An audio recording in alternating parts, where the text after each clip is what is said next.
Hello. Hello. This is Gold Cheese Pup News Network. Another day, another dollar. Another day, another news roundup. It's July 9th, 2019. I don't know what episode number it is. 8 and 9.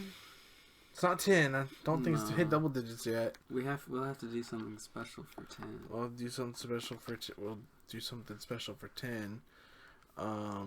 Maybe perhaps a wound up. Wound up. Yeah, wound up pup. Come around the stadium, greased up like a pig. Wow. Yeah, it'd be you. Well, we'll discuss it more later. Behind the scenes. I think that's behind the Iron Curtain talk.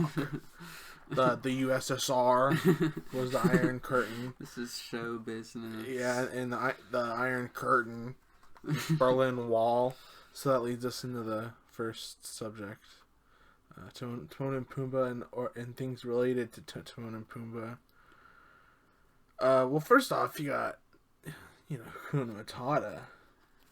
It's really not that wonderful of a phrase.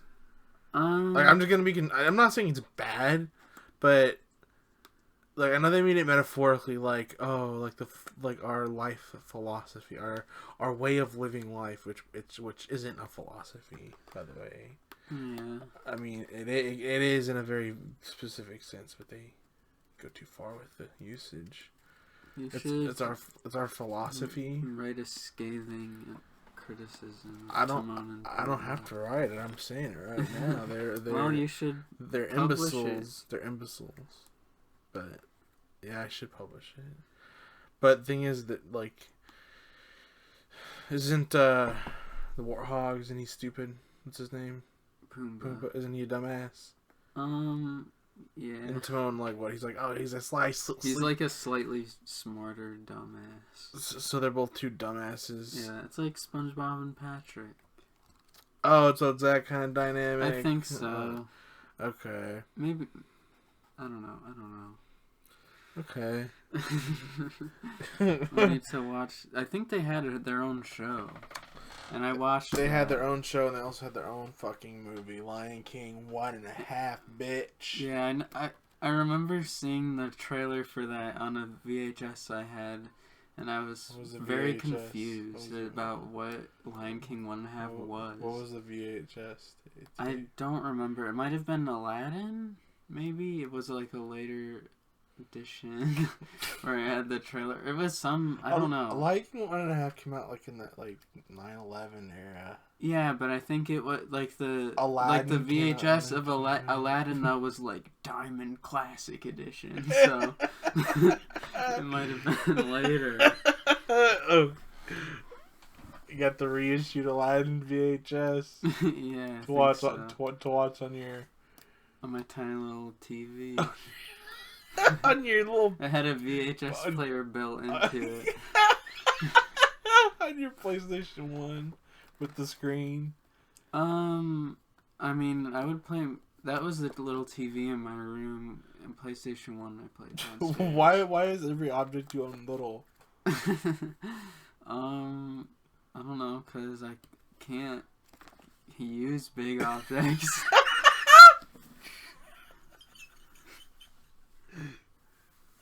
Okay. Do you think executive toys? Oh no. Oh no. Egmont just broke his executive toy. Why? I didn't break it.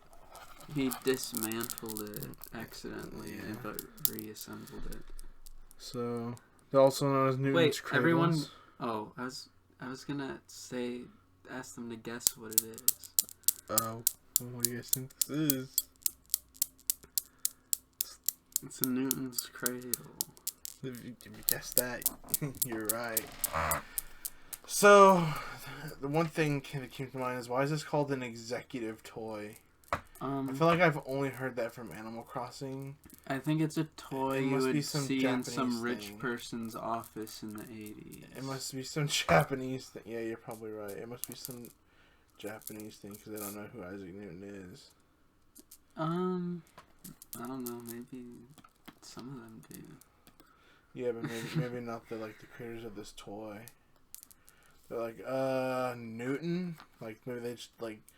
Olivia Newton. Maybe it was named after Olivia Newton-John.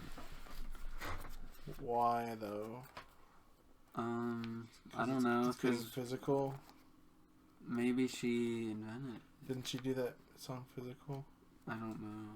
I don't know any of her songs. Didn't she do the song Physical? I don't know that song. Oh, yes, you fucking do. Well, maybe I do, but it doesn't sound familiar. Olivia Newton-John.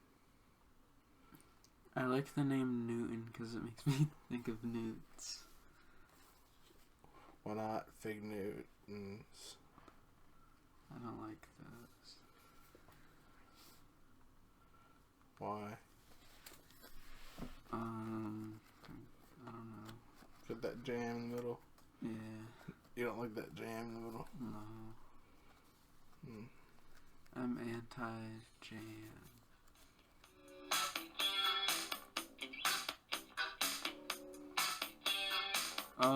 We don't want to get copyright strikes. There's no copyright strikes. There's gonna be copyright strikes. there's no that's physical. Okay. Oh, it would get physical if the cop showed up. The cops aren't gonna show up. Cops aren't gonna show up. What if this becomes unairable because of my error? Well, I'm sorry. We're gonna have to bleep it out. I'm not doing that. I'm not doing that. I'm not doing that. And this is the Egyptian mythology segment now. So today we're going to talk about the Ka, the Ba, and the Ak. Whoa, wait. Your credentials? Or not your credentials, but just to tell us a little bit why you like Egyptian mythology over like, let's just say, what draws you to Egyptian mythology over like Greek mythology? Because Anubis is a furry. That's the main reason. So you like learn about Anubis. So he's like, oh, he's cool. Yeah, and then you I'm planning on developing a series with Anubis, so I have to read up. Okay. And but I guess also I'm genuinely interested in it. I think that's another reason. I think that's really cool. Right. And I'm proud of you. Wow, thank you. That's not for the show. Wow, thanks. Yeah, it shouldn't be for the show. That should be something I should tell you off the microphone. We're getting some more behind the scenes talk. So, tell us. Okay, so Dr. Buttercup. Well, there's this guy with arms coming out of his head. And I guess that's pretty cool. Who's that? Who's the arm head guy? I guess it's the Ka of Awibra Hor. So it's called a title of some sort?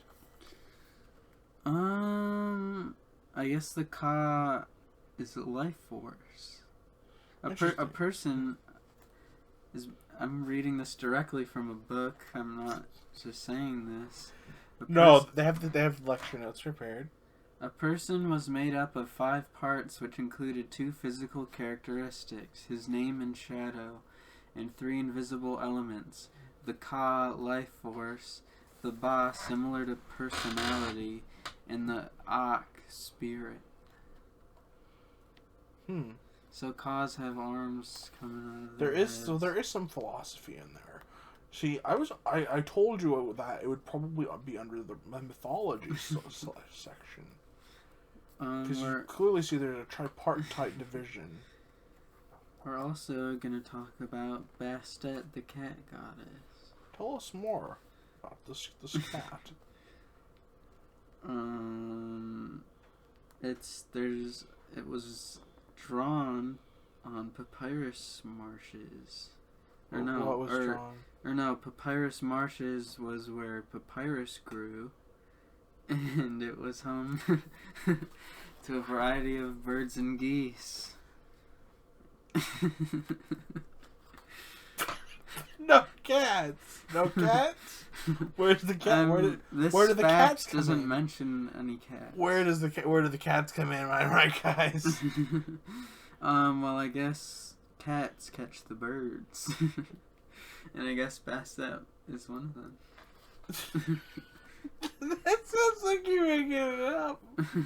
Well, it's on the page of Bastet. It's saying birds are catching these, or cats are catching the birds. Oh, Bastet is also catching birds with these cats. Are you sure Bastet is not giving a blessing or a favor upon these cats? Bastet was the goddess of the baws, or...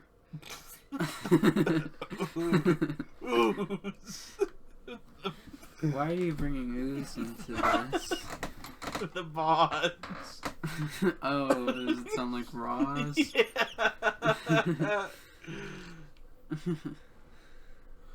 Wow, there's some erotic content in this book. Gotta take a look at this shit. Whoa! Whoa! It's about the god of fertility. It's pretty racy. So are you looking for, are we looking for Anubis? Of course, I've already... The first thing I did when I got this book was look up Anubis in the glossary or the index to see where I could learn about Anubis. Yeah, it's a very professional move, as we would expect nothing else from our respected guest and co-host, Dr. Preston Buttercup, Masters in... Master of none. Yes. But that means you... And I mean the none on the dreidel. Because I get it every time. I'm really sorry. No, that joke's too dreidel for me. I don't want to say, it's like, too stupid. It's too other to me. I don't want to say too Jewish. It was just a bad joke regardless of the content. That reference, just, I don't get it. It was just a terrible pun. It wasn't too Jewish. It was just like... It was too Semitic. It was just a bad joke. Now, Anubis... It was good. Anubis I understand was the god of the dead. And he mummified and embalmed dead people. And he was metal. He was the guardian of cemeteries. That's cool. And he did he weighed the heart. He weighed the people's hearts to see if they were good or bad and where they should go. But then he basically, like, if they were bad, they got eaten by a weird crocodile creature. Yeah, but he's basically Osiris's bitch, though. Like, I don't know what that was. I mean, isn't he, like, because Anubis is, like, less powerful than Osiris. Osiris is, like, fucking, he's the guy who came in the lettuce and killed. There's lettuce come in Egyptian mythology. No, not lettuce. Not lettuce come. Cummed upon lettuce. Lettuce contaminated with the divine seed. I'm trying to find it in here. Nothing for lettuce. It's probably not actually lettuce. That's probably just what that video said. It's probably like some ancient grassy vegetable that no one eats now. Yeah. Some ancient grain like barley. Barley is around today. Yeah, but you're not. And it's not like lettuce. Yeah, but people just won't eat it. Like, who just eats lettuce by itself? Hamsters, gerbils. people. Rabbit. People. I guess they are like rabbit people. They're like half animals. Well, I think you can probably segue into your rant. Well, prissy pussy buttercup's got a prissy kind of rant, maybe. I don't know. Actually, don't know. I don't know if it's a rant. If it's gonna be a rant. If it's gonna be a proclamation. Oh, it's gonna be a rant. Oh, there. Oh. I'm pretty heated. Oh. Okay. Everyone, put on your oven mitts.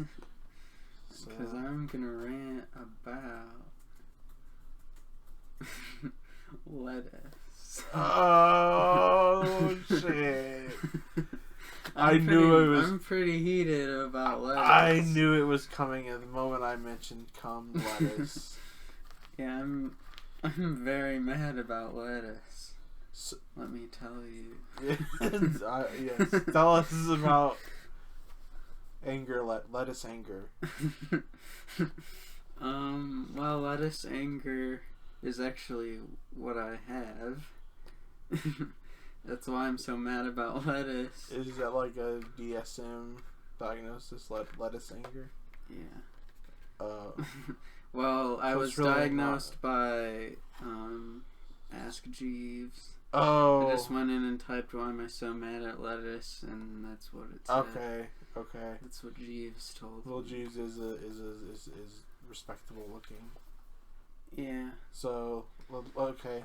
So, Jeeves told you received a diagnosis of lettuce anger. Yes. Lettuce. I actually like lettuce, but here's the problem with it. It doesn't go well by itself, what you said. And That's true. And that's a horrible quality for something to have. Yeah. And I will not allow it. I agree with you. I'm behind you on your lettuce march. And I'm hosting. I'm sorry. I'm hosting a anti-lettuce march. I'm hosting it. So it's at your house. Yes. Okay. And we're gonna march around my house. Okay. And I'm gonna provide everyone with all the drinks and the snacks. Okay. And we're just gonna get. I'm sorry. Let's just. Well, the next segment is Egmont's Response. So what is your response? You're like, okay, I'm done with my lettuce. I feel like it was, it wasn't heated enough. I feel like your anger is just a little bit too. It's simmered down right now. No, it's if anything, it's too horrific right now. That's why you keep laughing. It's like not even at the anger level. It's like that like horrifyingly terrified level. Like that's why it's so scary. Like, well, not scary, but like why you're laughing about it, not because it's funny, but because it's so horrifying. Yeah, it's just like a defense mechanism. Yeah. So, well, I don't really have a response, but I have this Egmont's Response. So, why is this segment called that? Do you think I'm responding to the rant? I don't know. It could be a response to anything. Yes. Exactly. So what is your response? My response is to your answer to the following question. Okay. And that question is like, what's up with the xenophysics thing? Like, do you think that this is like that's stupid? Like, do you think I'm like going anywhere with it? Like, what do you think that is? Like, what is that? Like, what xenophysics? What even is it? Like, like, what is it? What do you think? What does it mean to you? What is? I think it's the next step in human evolution. What? Xenophysics. What, like, from what I've told you, What do you think it is? Like, I don't know. It kind of just it sounds like your little playground. It sounds like it's a place for you to like come up with like ideas. I don't know. That's like basically exactly what it is. Like, I'm not even kidding. It's basically a fictive space, but I'm justifying it using philosophy. Okay.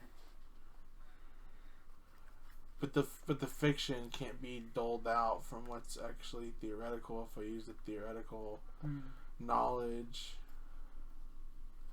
or like relations, like how relations and metaphysics fit together. If I can use it to justify creating fiction, so then the fiction essentially becomes just as real or just as serious as any other seriously considered philosophical consideration, even though it's consciously my own little playground in my own little fictitious space. Does that make sense? Yeah. That's probably the best thing I've ever articulated it, but yes. And within this... Does the grilled cheese pup news network exist in Xenospace? They're... Well, basically, like, it's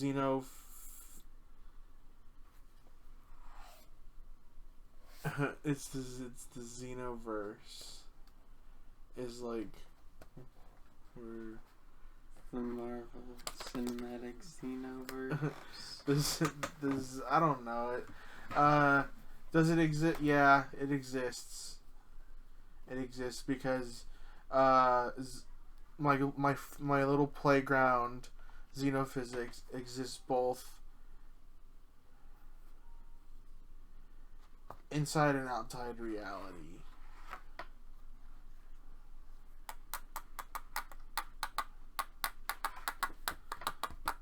And that's my response.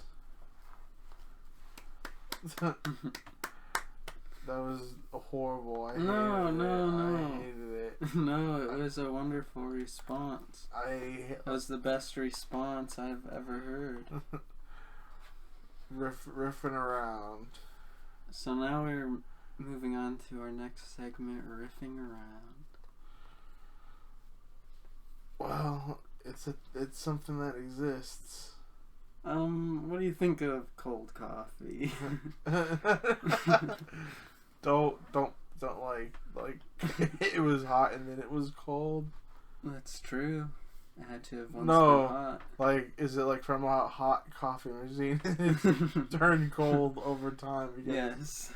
No, I hate that. I hate that. That's like one of the few things I'll microwave. I will microwave anything. I'll microwave a whole